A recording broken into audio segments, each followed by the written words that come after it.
Okay, so what I have is, what you're seeing here is the level that we will be looking at today. And what I'm going to do to make this simple is, because when I hit play, a lot of stuff's going to play. Hang on.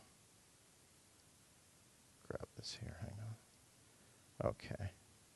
So I'm just going to go ahead and solo a non-existent track so you can see. So this is the level that we're talking about today. It's a first-person shooter level that Scott has designed. And you walk through and you get to shoot robots, which is always fun. Okay. So we've got a bunch of audio tracks here. I'm going to minimize this window a little bit. And if you were doing this for a film, you'd set and place your audio, you'd export it, you'd go have a pizza. All right? For game sound, what we really need to do is we really need to get everything into separate folders and onto a hard drive into separate packets into separate places.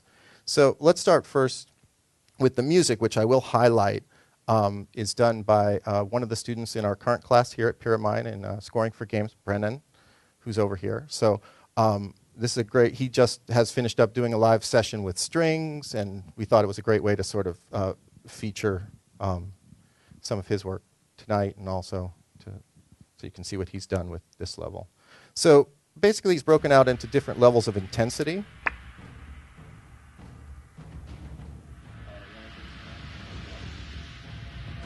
There we go. Great.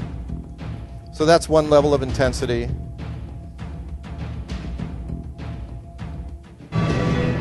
Here's another level of intensity. As you get further,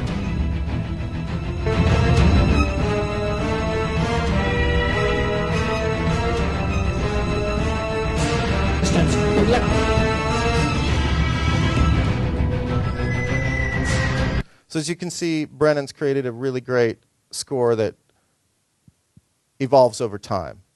So for the purposes of our demonstration, I'm going to bounce out some short stems. All right, so we're just going to go ahead and change this over again for a second. Hang on. All right, so I'm going to bounce them. I'm going to go ahead, just put these on the desktop for the moment so that we can see them. And I'm going to make a new folder. I'm going to call that music. And I'm going to create a file here that's just called music_level 1, just so you see that we have a... All right, I'm not going to use any capitals or anything. I'm just going to bounce this out.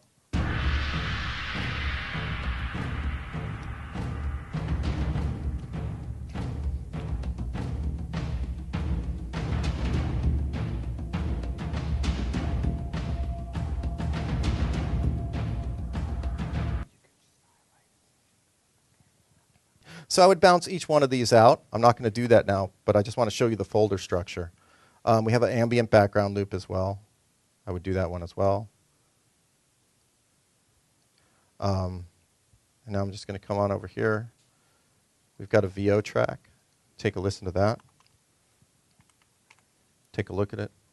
Again, I just want to do this so you can see the folder structure. All right, soldier. We sent an advanced scout team 10 minutes ago, but we haven't heard back from them.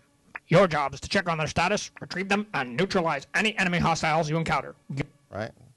So we might want to go ahead and put an EQ plug on this. Right. Let's see what we have. Don't even know what's around. See if we got any defaults. Maybe put a telephone sound on it because there's... All right, soldier. We sent an advanced scout team 10 minutes ago, but we haven't... All right. I'm going to cut these individually. I'm going to just shorten them up. Again, I just make sure you get an idea of the process again. And when we edit for games, we have to take file size into account all the time.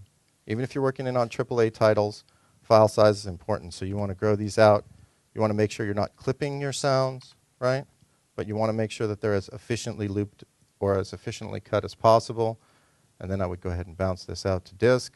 Again, I'm not going to do all of them. I'm going to make this as a voiceover, so it's a mono file. I'm going to bounce it. Again, I'm going to go to the desktop. I'm going to make a separate folder. I'm going to call this VO, just to give you the idea. You got the idea. And I'm going to call this VO01. All right, soldier. We sent an advanced scout team 10 minutes ago, but we haven't heard back from them. All right. You'll hear much nicer stuff in the game. But again, I wanted to take this from the beginning so you could see it. We have some footsteps over here, right? And let me take a listen to them. All right, here we go. And again, just to give you an idea of raw materials, I'm going to cut these, let's see. Just going to cut them real short. Right? I'm not going to put any effects on them at the moment. Just going to bounce it out into a mono file. That's fine. I'm going to go back to my root directory. I'm going to create a new folder. It's going to be SFX. And I'm going to put this in. I'm going to call it Footstep 01. Right? You get the idea, right? Pre-mixed in some cases because the engine has no capability to mix it once you get into the game. So you have to put your reverb, your EQ, everything on it ahead of time and pre-mix it. In some engines, you have a lot of control, and you may be doing it in middleware, right? And you'll do everything dry. So again, based on the platform and the delivery is going to be how you're going to make those decisions. We look over here, and we've got our 3 folders with some of the sounds that you'll be hearing from our game. We've got our voiceover in there, right? We've got our music, right? And we've got our folder with sound effects in it, okay? And you can imagine, I'm not going to go through too much stuff, but you can imagine you'd have lists of sound effects and music and all that stuff in there.